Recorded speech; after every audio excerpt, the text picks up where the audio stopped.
Welcome to this week's video. I am your host, Eric Darnley Small. And Donald Trump selling NFTs was just one of the final 4 items on my list of the top 10 reasons why I think Donald Trump is a love scammer. The FBI has released on websites like AARP and others the top 10 signs that a relationship is a love scam or romance scam. And I'm using that list to compare with Donald Trump's actions as both during his time as president and the 2016 and 2020 campaigns for president. To be clear, the romance or love scam is a very particular type of scam. The individual perpetrating the scam has to convince the target to give them time, love, and most importantly for the target, money. But how? Well, these scammers target the most vulnerable among us, and they're able to successfully get the target to believe some of the most preposterous lies. The target will trust the perpetrator over their own common sense as well as that of friends and family. And the scammer does this all the while never revealing who he or she really is. And these scams have no boundaries and they cross all borders. Some of the schemes play out for weeks and some for months. When all is said and done, the victims are left devastated and their lives in ruin. And in these videos, I've tried to make the case that the tactics used by love scammers are the same tactics used by Donald Trump and his enablers. The difference is the results of the Trump love scam is devastating for our country. So I want to go to number 7 of our list on the list of love scams. And number 7 is the scammer always plans an in-person visit, but they're always postponed for some reason. And there's always some unforeseen event, such as a hospitalization or a flight delay. I think another way to say this is that the person makes promises and doesn't keep them. How is that similar to our former president? Well, the Trump scam, promises are kept or not kept, and if they are kept, they're substandard. And I think the biggest example that you will find was the border wall. Remember, the wall was supposed to be paid by Mexico. Donald Trump was explicit on this. And on the campaign trail, the border wall was to be paid by Mexico.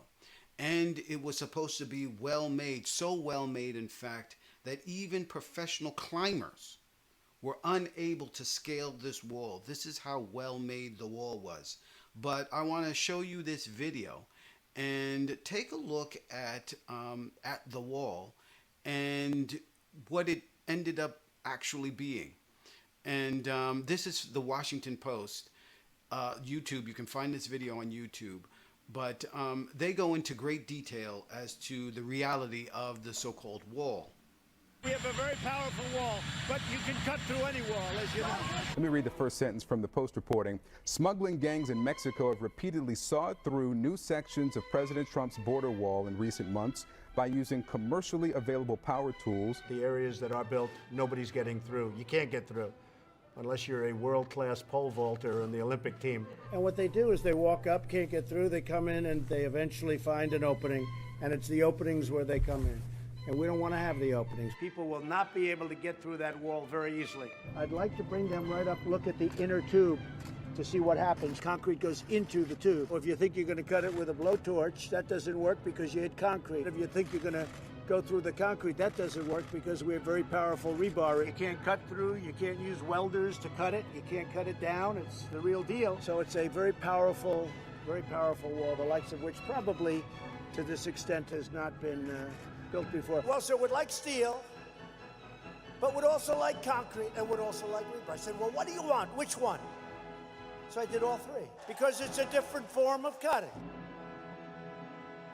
There you go. Donald Trump, the former president of the United States, constantly changing his story on the so-called impenetrable wall. If it wasn't so tragic, it would be funny. Actually, it is funny in my opinion, but that's just me. So, moving on, love scam number 8. The love scammer always needs funds. That's probably one of the most important things about the love scam. Always dry on money. Always need money, and I think that you can sort of figure out where I'm going with this. But Donald Trump is constantly looking for money, right? NFTs, automatic donations, you name it. We saw in that opening video the SNL marking Donald Trump, the former president, for trying to sell NFTs, which I think NFTs are arguably one of the most shadiest business practices out there. But unlike any other former president in history, Donald Trump chronicles never stops trying to get money out of his followers. There is a report in the New York Times that I think is absolutely fascinating and sort of makes the case here. And this is from a couple of years ago. And it details how people were unwittingly scammed into giving money. And to be clear, these, and this is a story in particular of a victim. This is an old man who was scammed into donating multiple times to Trump's campaign reelection effort. And let me read you from the report to just highlight this. But the person's name is Stacy Blatt, and he was in hospice care last September, listening to Rush Limbaugh's dire warnings about how badly Donald Trump's campaign needed money when he went online and chipped in everything he could. $500. Again, this is during the 2020 election campaign. It was a big sum for the 63-year-old battling cancer and living in Kansas City on less than $1,000 per month. But that single contribution, federal records show, it was his first ever, quickly multiplied. Another 500 was withdrawn the next day, then 500 the next week, and every week through mid-October without his knowledge until Mr. Blatt's bank account had been depleted and frozen. When his utility and rent payments bounced, he called his brother Russell for help. What the Blatts soon discovered was $3,000 in withdrawals by the Trump campaign in less than 30 days. They called their bank and said they thought they were victims of a fraud. It felt, Russell said, like it was a scam. But what the Blatts believed was duplicity was actually an intentional scheme to boost revenues by Trump's campaign and the for-profit company that processed its donations. WinRed, facing a cash crunch and getting badly outspent by Democrats, the campaign had begun last September to set up reoccurring donations by default for online donors for every week until the election. Contributors had to wade through a fine print disclaimer and manually unchecked a box to opt out. As the election neared, the Trump team made that disclaimer increasingly opaque. An investigation by the New York Times showed it introduced a second pre-check box known internally as a money bomb that doubled a person's contribution. Eventually, its solicitations featured lines of text in bold and capital letters that overwhelmed the opt-out language. The tactic ensnared scores of unsuspecting Trump loyalists, retirees, military veterans, nurses, and even experienced political operatives. And the report goes on. That's in the New York Times. You can check it out. But it is just stunning. I mean, listen, politics is dirty business, and I'm sure a lot of people have, and a lot of politicians have done some shady things in the past to try and get money out of their supporters. But I've never seen anything like this, and I think a lot of people haven't either. So that is number 8. This is number 9, the love scam. The love scammer is constantly switching stories. Actually, let me bring that back to, I want to go here. The love scam is constantly switching scams. This is number 9 for the lower third there. I'm going to show it one more time. The love scammer switches scams. It's not uncommon for the romance scam or the scam victims to be converted into mules for money laundering. With Trump, his scam is that Trump is always changing his story. He is forever changing his story about why he needs money. Reports are his re-election campaign is using campaign dollars towards legal bills, much like the love scam victim believes that his or her money is going to help the scammer out of a perilous situation. Supporters of the ex-president, I believe, think that they are promoting funds for ads for staff to get out the vote, to go out there and promote the reason why he is electable, why he is the guy who should be president once again. But instead, what we've found and what reports have found, I have a video here on the computer that is from CBS. Unfortunately, the sound, I can't get it working for some reason. But, we've seen this already.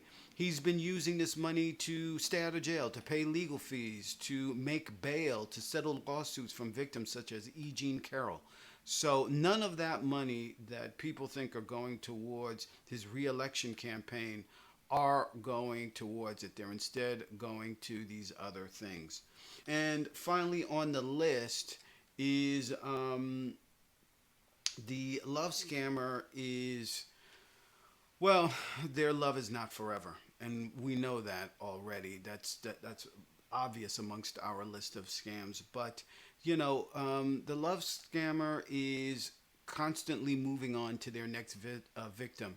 If the victim no longer plays the game and is no longer willing to be taken advantage of. And the victims feel angry and regret. Similarly, let's see if I can bring that up. I don't know if it's allowed. Okay. Similarly, the people who are the victims of Trump's love scam, they move on, and when Donald Trump is no longer useful to them, they move on, but the victims feel a great deal of damage and a great deal of regret. Their lives are ruined, their liberty has been taken away in some cases, and their reputation is destroyed. I want to take a look at this one particular video that I think is really key, about a woman. This is a CNN interview, and a woman who is interviewed. This was an older woman. It sort of mirrors in my mind the report from the New York Times that I just discussed about the gentleman who was scammed into giving Trump money towards his re-election, was accidentally scammed into automatically auto payments, constantly taking money. But this is a woman, and people may recognize this story. I need to see if I can bring it up, so excuse me for not looking at the video, but I think I'm starting to see a little bit of a problem here. But this is a woman who was a devotee of Donald Trump, who was following Donald Trump's lead to go after the Capitol, and who had actually believed that the election was actually stolen. And she had her life destroyed. She celebrates America's independence at a fireworks show here in Boise, Idaho. 70-year-old Pam Hemphill can't help but remember how she felt on July 4th of last year, because she was getting ready to go to prison. Even though you were unhappy and scared in prison, you feel you were guilty of what the crime was. Oh, absolutely. Absolutely. The January 6th Capitol insurrection. Mother and grandmother Pam Hemphill, who had recently been diagnosed with breast cancer, was there. She had long enjoyed taking video of political events and told police at the Capitol she was a citizen journalist. But she also believed former President Donald Trump's false claims that he won the election. And this is what she was telling people outside the Capitol as she shot her video. Whose house does it belong to? It's my house. Come on in. You just come in. Come on in. She continued shooting video. Where are the people? And Pam Hemphill ended up inside the Capitol building. She flew back to Idaho, still believing much of the dogma she had been taught that led to her coming to the Capitol. The Democrats wanted this to be a communist country, and that they were drinking baby's blood. Did you believe that? No, I thought that was kind of weird. Okay. But did you believe that the Democrats wanted this to be a communist country? Yes. It wasn't until months later that Hemphill was arrested on multiple charges. After a plea bargain and pleading guilty to illegal entry to the Capitol, She was sentenced to 2 months in a federal prison in California. I live with the fear every minute. You just live with it. When she got out of prison this past September, she did have questions about the far-right talking points about Trump, but still considered herself a Trump supporter. However, a few months ago, she had a revelation. So when you heard the former president say that he would consider pardoning some J6ers, it changed your mind. Absolutely, 100%. And what did you then think of Donald Trump? That's it. He's just a master manipulator. He doesn't believe anything. He just thinks he's smart enough to pull the wool over you. But there's people like me waking up. And do you feel the former president's responsible for that? Absolutely. He's the king of that gaslighting. It's a cult. It's a cult. And then this happened just about a week and a half ago. A right-wing person wrote something that's inaccurate, but it's important to this story. I'm going to read it. American justice, 69-year-old grandma with cancer given more prison time for walking inside U.S. Capitol than Hunter Biden for sharing classified documents with foreign regimes and multi-million-dollar bribery schemes. And then Donald Trump shared it on his Truth Social with the comment, horrible. When you saw that or heard about it, what was the first thing that went through your mind? I got up, I was very angry, and I said, this is it. This is it. In fact, Hunter Biden recently agreed to plead guilty to 2 tax misdemeanors to resolve a felony gun charge in exchange for a recommendation of probation. What Pam Hemphill decided to do was call out the former president on social media, writing, "Please, Donald Trump, don't be using me for anything. I'm not a victim of January 6th. I pleaded guilty because I was guilty. Stop the spin." And now Pam Hemphill wants to go back to the U.S. Capitol, but this time to testify under oath about January 6th. And she's already prepared what she wants to say if she's invited. I am not a victim of the government. The Justice Department was not weaponized against me. I was a participant. We broke the law. And she talks about the Capitol Police in her speech. In the crowd, I was pushed down. My head was trampled on. My shoulder pulled out. The Capitol Police saved my life that day. I want them to know how truly grateful I am to them and how deeply sorry I am for what happened and how they continue to be treated to this day. Today, Pam Hemphill takes solace in her supportive friends on social media, her family, and God. What would you say to Donald Trump if you could talk to him face to face, like you're talking to me right now? Retire, get honest, because you know, when you meet your maker, you know, that's more important. Being Important video there, out of and it was extremely telling because, and just as a side note, this is an older video, so the issue with regard to Hunter Biden is different now, as we know. So this video goes back a little bit, but the significant part of this is the story of this woman Hemphill who was in the cult, as she calls it, and turned her situation around after being arrested and having her life destroyed. I mean, she's already battling cancer, but on top of that, she had to go to jail for her, actions on January 6th, and she accepts responsibility for what happened. Again, just like with the love scammer and their victims, the Trump person, once they come out of the fog and realize what has been done, they're angry, and if they're really regretful, and if their life hasn't been totally destroyed, they really turn things around, and they want to begin to help get other people out. They want to correct a record. And finally, I began this series of videos with a story from the Dr. Phil show. And it was about a woman who had been scammed by a man she never met. And she lost $1 million, her entire retirement, her house, and her life, basically. And once she was bled dry, the entire scheme unraveled. And she was, of course, never with the person that was pretending to be the love of her life. And I want to end this video series with a follow-up on this woman and her situation, because she returned to the Dr. Phil show to help another woman who was similarly in a scam, similarly in a situation that she couldn't get out of. And this was paying it forward.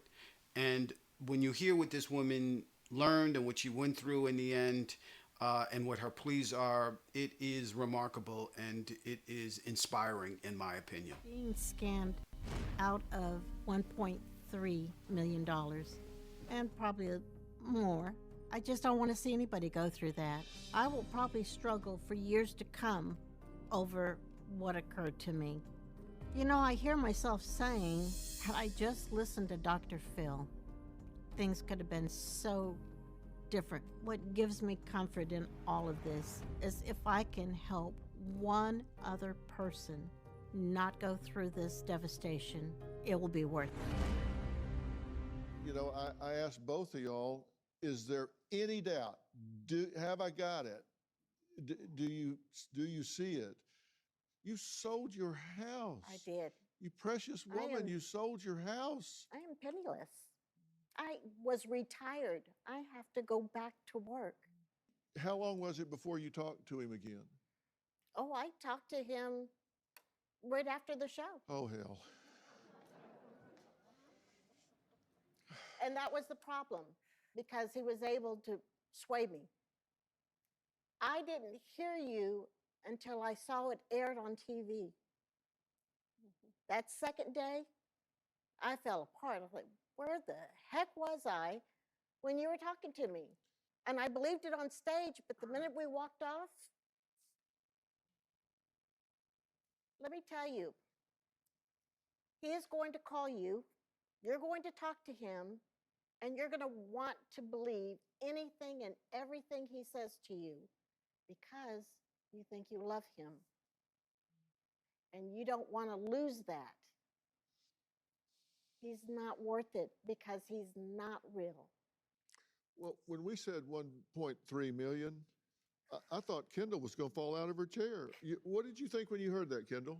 I mean, I've never even seen money like that. So I can't even imagine giving that much money away. Rebecca, during the taping, you said Jane leaned over to you and started making excuses as to why Jonathan was lying. What did she say to you?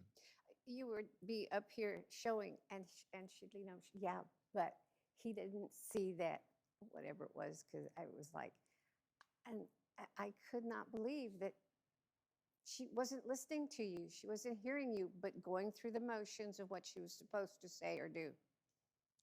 Well, that's what worries me about Lois, because it's like you're given scientific fact and you deflect and say, well, his debit card's lost. I don't know. It's like, I don't want to talk about that because I can't explain that it's a blatant lie and a factual impossibility, which tells me, like you're saying, Don't want to hear it. I don't want to hear that. Don't tell me that. He needs money. I need to get out of here so I can go send him some. Common sense has to come into play at some point. You need a wake-up call. I can't believe she's saying this stuff. I wish that had happened to you. Yeah, I wish. Where were you? Had I listened to him, I would have had money from the house. I would have had money. I could have bought another home. Not lived as comfortably, but it's unfortunate. Some of us have to learn the hard way. I did not want to give up that opportunity of being in love. There it is. The love scammer. The love scam. It's serious business, guys. I really do believe it's serious business, and it's really powerful. I think that there is a tendency, maybe, I know that in my mind sometimes I think of it's a minor thing, but it's very powerful. People really do fall for this stuff. And it's important to get a hold of this, because what is happening now on a national level with Donald Trump is similar to what's happening all around this country with women who believe in a mirage. They believe in a universe and in a world and in a man that does not really exist and does not have their best interests. And that person will use them up. They will take their money. They will take their good name. They will take their liberty and then walk away. And unfortunately, Donald Trump is similar to that. And I just hope that people, maybe with this top 10 list, maybe with this video, some folks will wake up to what is going on in our country, because it's real and it's a serious business. So thank you for joining me again on today's video. You can find out more about the video and more about me. You can reach out to me on our Mastodon, the show's Mastodon page. It's Mastodon Me. That's mastodon.vtip.me. This show, once it gets its name, it will begin to live stream in September. I don't know the time and date, but I know I am working on it. You can find more information on it at our page, which is stream.vtip.me. That's a separate website from this. It will stream here on the YouTube channel as well at this YouTube channel. It will stream here, but also it is a very good thing to have it stream on a separate site in case for some reason the site goes down, the channel goes down on YouTube. Please like and subscribe, leave a comment, click the bell to be notified as always. And of course, if you're interested in supporting the efforts that I'm doing, the videos that I'm doing, you can give a like to this video. You can, of course, like I say, subscribe, or you can send money at my PayPal, which is at paypal.me/VTIPENT. paypal.me/VTIP.me. And again, like and subscribe. If you like this video and you see more, and if you like this video and you want to see more of it, it's political bend right now, but I plan on broadening out the subjects. The next video that we're going to do is going to be a political video like that. I want to investigate and look into what is going on with progressives today. So thanks for watching. Thanks for liking. Thanks for viewing this to the very end. And hopefully I will see you, or you will see me on the next one. Thanks so much.